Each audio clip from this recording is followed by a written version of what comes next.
دلی کی تہاڑ جیل سے فرار ہونے والے ان سربکف مجاہدوں کی لہو رنگ داستان، جنہوں نے کشمیر کی آزادی کے لیے دشمن کی سرزمین خصوصاً دلی میں بھارتی خفیہ ایجنسی را کو قدم قدم پر شکست فاش دیتے ہوئے دشمن پر کاری ضربیں لگائیں۔ کہانی کی طرف بڑھنے سے پہلے آپ سے گزارش ہے کہ چینل کو سبسکرائب کرتے ہوئے ویڈیو کو لائک کیجیے۔ آئیے کہانی کی طرف چلتے ہیں۔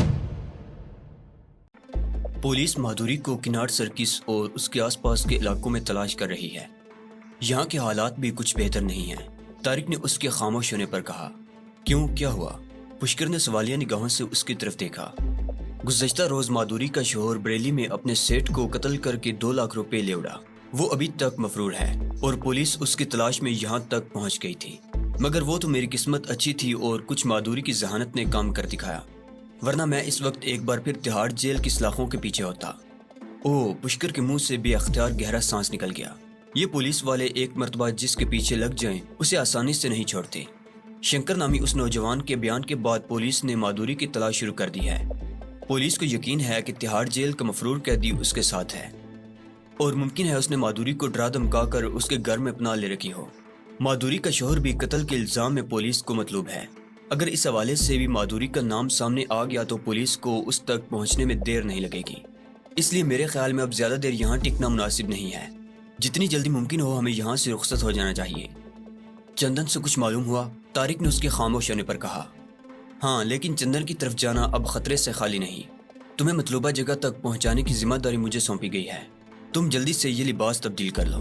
میں تمہارے لیے ایک وگ اور فرینچ کٹ نکلی داڑھی لے آیا ہوں، اس کے ساتھ مونچھیں بھی ہیں۔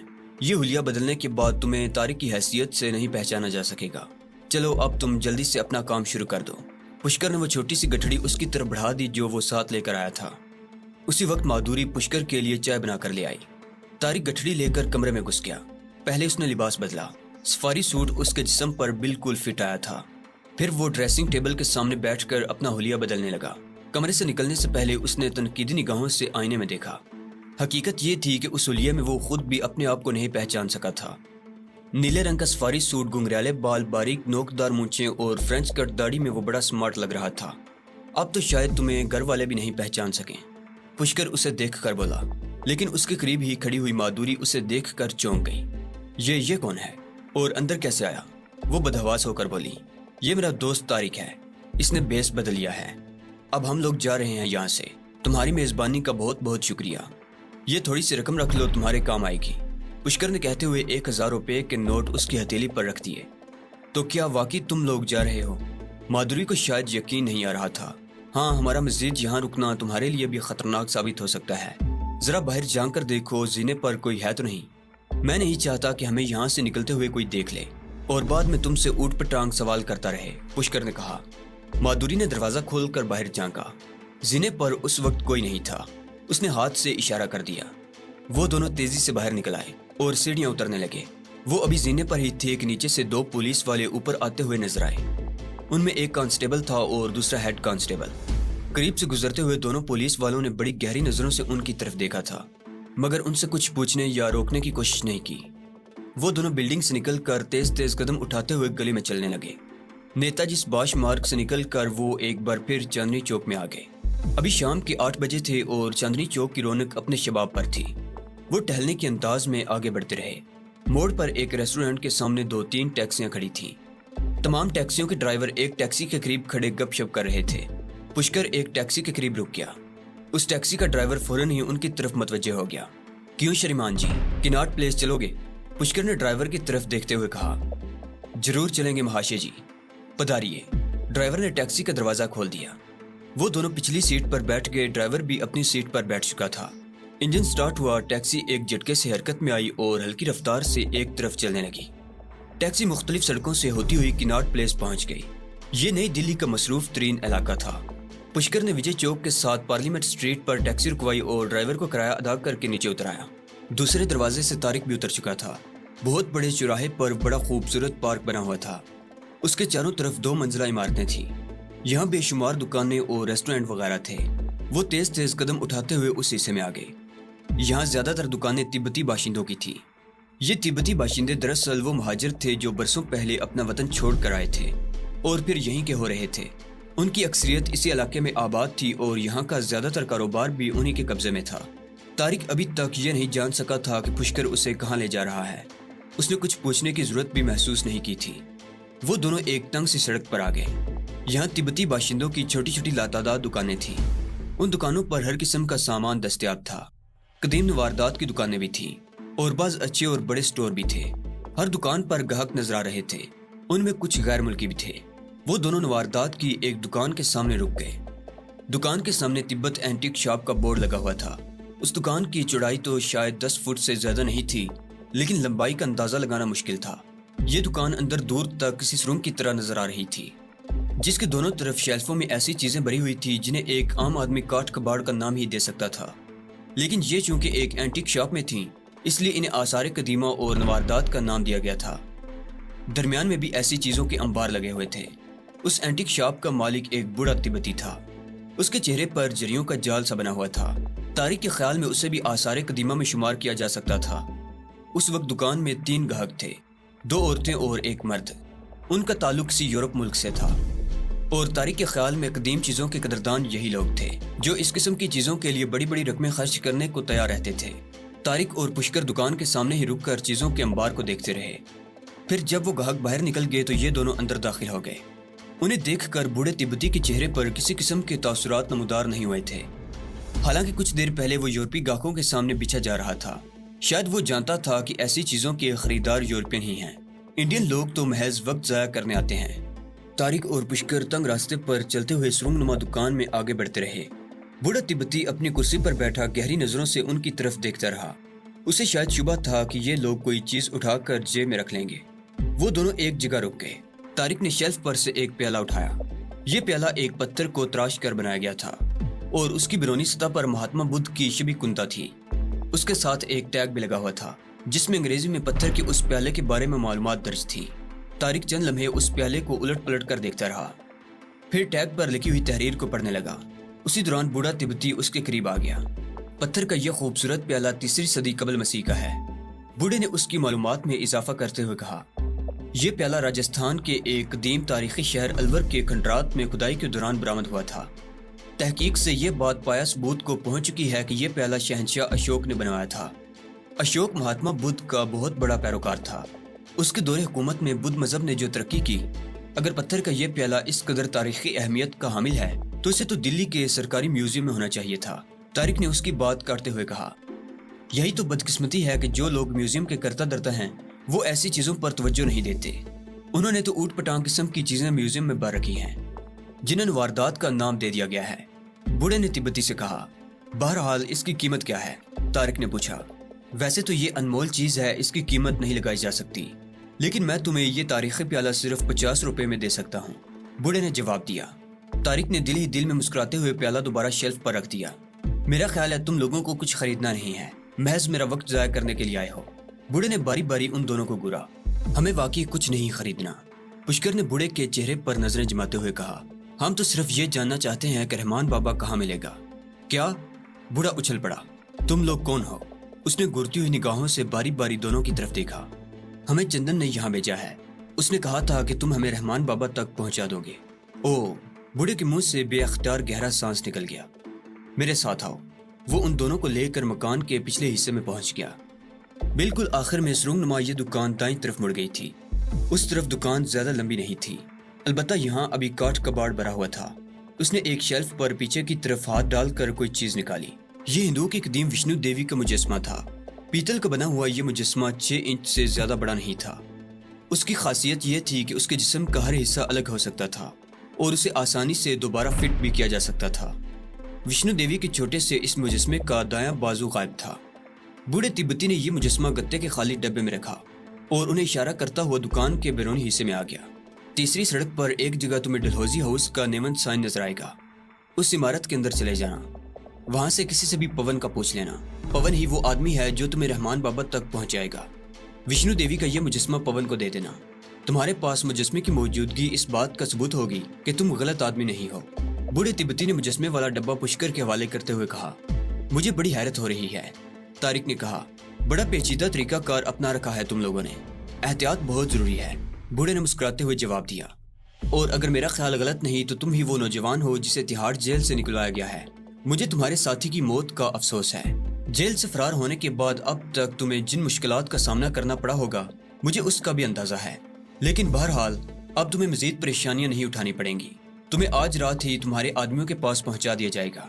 یہ پیچیدہ طریقہ کار بھی صرف اسی لیے اختیار کیا گیا ہے کہ تمہارے لیڈر کا یہی حکم تھا کہ اگر تمہارے فرار کے فوراً بعد ہنگامہ نہ مچتا تو یہ سب کچھ نہ ہوتا۔ لیکن تم لوگ کون ہو اور ہمارے لیے یہ سب کچھ کیوں کر رہے ہو؟ طارق نے پوچھا۔ میرا خیال ہے کہ تمہارے اس سوال کا جواب اس نوجوان نے دے دیا ہوگا۔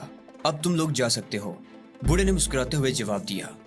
وہ دونوں اس اینٹک شاپ سے نکل کر بڑی سڑک پر آ گئے اور پھر تیسری سڑک پر انہیں ڈلہوزی ہاؤس والا نیمن سائن تلاش کرنے میں زیادہ دشواری پیش نہیں آئی۔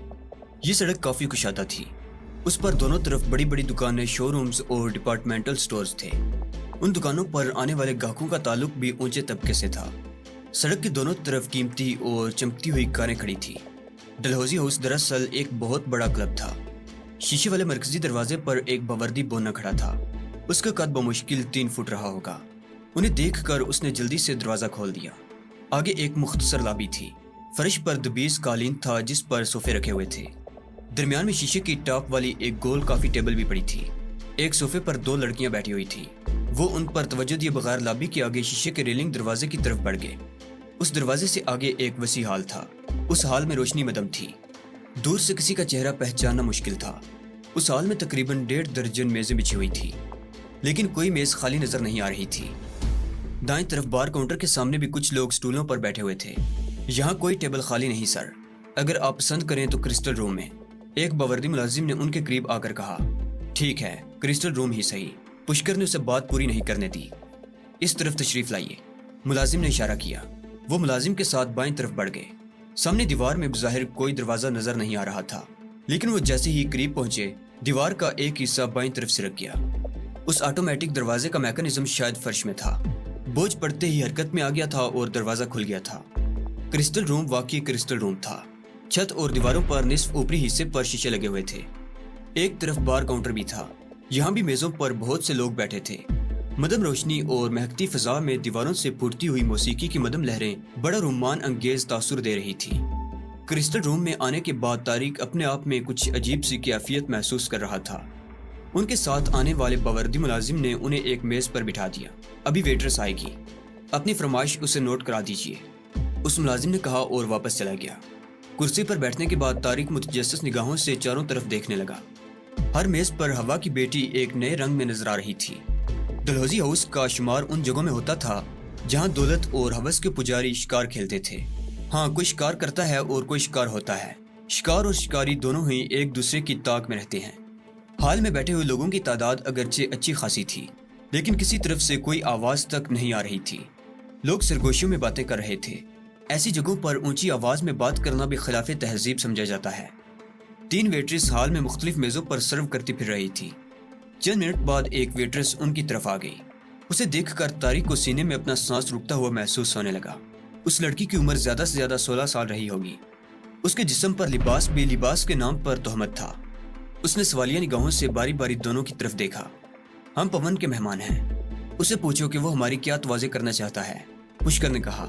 جی میں سمجھی نہیں، لڑکی نے الجھی ہوئی نگاہوں سے اس کی طرف دیکھا۔ تمہارے نہ سمجھنے سے کوئی فرق نہیں پڑتا، لیکن جب پون کو بتاؤ گی کہ اس کے مہمان آئے ہیں تو وہ سمجھ جائے گا، پشکر مسکرایا۔ یس سر، لڑکی کہتے ہوئے وہاں سے ہٹ گئی۔ طارق اس لڑکی کی طرف دیکھتا رہا۔ وہ لچکتی ہوئی بار کاؤنٹر کے سامنے ایک دروازے میں داخل ہو گئی۔ اس کی واپسی میں 5 منٹ لگے تھے۔ وہ میزوں کے درمیان گھومتی ہوئی ان کے قریب آ گئی۔ آئیے سر، مسٹر پون آپ کے منتظر ہیں، ویٹرس نے کہا۔ وہ دونوں میز سے اٹھ گئے۔ گتے کا وہ ڈبہ پشکر کے ہاتھ میں تھا۔ دونوں ویٹرس کے پیچھے چلتے ہوئے کاؤنٹر کے ساتھ اسی راستے میں داخل ہو گئے۔ ایک نیم تاریک سی راہداری تھی۔ فرش پر گرے کلر کا قالین بچھا ہوا تھا۔ تقریباً 15 فٹ کے بعد راہداری دائیں طرف مڑ گئی۔ اس طرف 10 قدم کے فاصلے پر نیچے اترنے کے لیے سیڑھیاں تھیں۔ 7 سیڑھیاں اترنے کے بعد پھر ایک تنگ سی راہداری تھی جس کا اختتام ایک کمرے پر ہوا۔ ویٹرس کمرے کے سامنے رک گئی۔ دروازے پر ہلکی سی دستک دی تو اندر سے ایک بھاری آواز سنائی دی۔ یس کم ان۔ ویٹرس نے دروازہ کھول دیا۔ پہلے خود اندر داخل ہوئی، پھر انہیں اندر آنے کا اشارہ کیا۔ وہ دونوں اندر داخل ہو گئے۔ یہ ایک وسیع و عریض کمرہ تھا۔ فرش پر دبیز قالین بچھا ہوا تھا۔ ایک طرف شیشے کے ٹاپ والی بہت بڑی آفس ٹیبل تھی جس پر چند دیگر چیزوں کے علاوہ ایک انٹرکام اور 4 ٹیلی فون سیٹ بھی رکھے ہوئے تھے۔ میز کے پیچھے والی دیوار میں دائرے کی شکل میں ایک خوبصورت الماری بنی ہوئی تھی جس میں شراب کی مختلف اقسام کی چند بوتلیں سجی ہوئی تھیں۔ دیواروں پر نیم اوریاں لباس میں لڑکیوں کی بڑی بڑی رنگین تصویروں والے فریم آویزاں تھے۔ میز کے ساتھ 3 کرسیاں رکھی ہوئی تھیں اور سامنے والی کرسی کے ساتھ آرام دہ صوفہ بچھا ہوا تھا جس کے سامنے شیشے کے ٹاپ والی کافی ٹیبل بھی موجود تھی۔ شیشے کے ٹاپ والی بڑی آفس ٹیبل کے پیچھے جو آدمی بیٹھا تھا اسے دیکھ کر طارق دل ہی دل میں مسکرائے بغیر نہیں رہ سکا۔ وہ دبلا پتلا سا آدمی تھا، عمر 40 کے لگ بھگ رہی ہوگی۔ گردن تک لمبے بال بالکل سفید تھے اور مونچھیں بالکل کالی جو چوہے کی دم کی طرح دونوں طرف لٹکی ہوئی تھی۔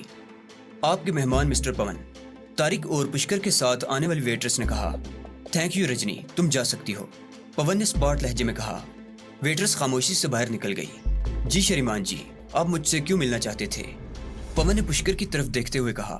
پشکر نے کچھ کہنے کے بجائے گتے کا وہ ڈبہ اس کے سامنے رکھ دیا۔ پون نے ڈبہ کھولا تو اس میں وشنو دیوی کی مورتی دیکھ کر اس کے ہونٹوں پر خفیف سی مسکراہٹ آ گئی۔ اس نے مورتی کو ڈبے میں سے نکال کر میز پر رکھ دیا اور میز کی دائیں طرف والی سب سے نچلی دراز کھول کر پیتل کا ایک چھوٹا سا بازو نکالا اور اسے مورتی میں فٹ کرنے لگا۔ بازو مورتی میں بالکل فٹ آ گیا تھا۔ پون مسکراتا ہوا اپنی جگہ سے اٹھ گیا اور بڑی گرمجوشی سے باری باری دونوں سے ہاتھ ملایا۔ آپ میں سے طارق کون ہے؟ یہ طارق ہیں اور میرا نام پشکر ہے، پشکر نے تعارف کرایا۔ مسٹر طارق کچھ پریشان ہو رہے ہیں، انہیں کب تک رحمان بابا کے پاس پہنچا دیا جائے گا؟ یہاں سے سیدھے رحمان بابا کے پاس ہی جائیں گے، پون نے کہا۔ لیکن پہلے یہ بتائیے کہ کیا پینا پسند کریں گے، کافی یا کچھ اور؟ کافی ٹھیک رہے گی، طارق پشکر سے پہلے ہی بول اٹھا۔ پون نے انٹرکام کا ریسیور اٹھا کر ایک بٹن دبایا، 3 کپ کافی کے لیے کہا اور ریسیور رکھ کے شہر کی موجودہ صورتحال کے بارے میں ان سے باتیں کرنے لگا۔ تقریباً 15 منٹ بعد ایک ویٹرس کافی لے کر آ گئی۔ یہ رجنی نہیں، کوئی اور ویٹرس تھی۔ وہ ان تینوں کے سامنے کافی رکھ کر واپس چلی گئی۔ انہیں یہاں آئے ہوئے تقریباً 1 گھنٹہ گزر چکا تھا۔ طارق اپنے آپ میں کچھ بے چینی محسوس کر رہا تھا۔ دراصل جیل سے فرار ہونے کے بعد اب تک وہ دوسروں کے ہاتھ میں رہا تھا، دوسروں کی مرضی کا محتاج۔ وہ اپنے طور پر کوئی قدم نہیں اٹھا سکتا تھا۔ وہ دوسروں کی ہدایات پر عمل کرنے کا اس لیے بھی پابند تھا کہ ان کے بغیر وہ اپنوں سے رابطہ بھی قائم نہیں کر سکتا تھا۔ وہ اچھی طرح جانتا تھا کہ اس قسم کے کاموں میں رازداری برتی جاتی ہے، لیکن موجودہ طریقہ کار سے وہ الجھن سی محسوس کرنے لگا تھا۔ کافی پینے کے بعد پون نے میز کے نیچے لگا ہوا ایک بٹن دبا دیا اور سامنے والی دیوار کا ایک حصہ سلائیڈنگ ڈور کی طرح اپنی جگہ سے سرک گیا۔ دروازہ کھلتے ہی 2 آدمی اندر داخل ہوئے۔ لباس اور چہروں سے وہ دونوں چھٹے ہوئے بدماش نظر آتے تھے۔ گاڑی تیار ہے؟ پون نے پوچھا۔ یس سر، ان میں سے ایک نے جواب دیا۔ وہ دونوں اٹھ کر پون کے ساتھ اس خفیہ راستے سے باہر آ گئے۔ ان کے نکلتے ہی دروازہ خود بخود بند ہو گیا۔ اس طرف بھی ایک کمرہ ہی تھا، لیکن اس میں 2-3 کرسیوں کے سوا کچھ بھی نہیں تھا۔ اس کمرے سے آگے ایک تنگ سی راہداری تھی جس کے اختتام پر اوپر جانے کے لیے سیڑھیاں تھیں۔ ان سیڑھیوں نے انہیں ایک اور کمرے میں پہنچا دیا اور جب کمرے کا دوسری طرف کا دروازہ کھول کر وہ باہر نکلے تو طارق اور پشکر چونکے بغیر نہیں رہ سکے تھے۔ یہ ایک تنگ اور نیم تاریک سی گلی تھی۔ وہ گلی میں آ گئے۔ دروازے سے چند گز آگے گلی میں 2 گاڑیاں کھڑی تھیں۔ مسٹر پشکر، پون اس کی طرف دیکھتے ہوئے بولا، مسٹر طارق کو یہاں تک لانے کا بہت شکریہ۔ آپ راجو کے ساتھ اس گاڑی میں بیٹھ جائیے، وہ آپ کو آپ کی منزل تک پہنچا دے گا۔ میں مسٹر طارق کو اپنے ساتھ لے جا رہا ہوں رحمان بابا کے پاس۔ ان دونوں نے بڑی گرمجوشی سے ہاتھ ملایا۔ پھر پشکر راجو کے ساتھ ایک گاڑی میں بیٹھ گیا، جبکہ طارق اور پون دوسری گاڑی کی پچھلی سیٹ پر بیٹھ گئے۔ اسٹیئرنگ اس تیسرے آدمی نے سنبھال رکھا تھا۔ گاڑی حرکت میں آ کر کناٹ پلیس کے مین روڈ پر آ گئی۔ ہنومان مندر سے گاڑی پارلیمنٹ اسٹریٹ پر گھوم گئی اور پھر مختلف سڑکوں پر ہوتے ہوئے وہ مولانا آزاد روڈ پر نکل آئے۔ تقریباً نصف میل کا فاصلہ طے کرنے کے بعد وہ ایک اور سڑک پر گھوم گئے۔ یہ اونچے طبقے کا رہائشی علاقہ تھا۔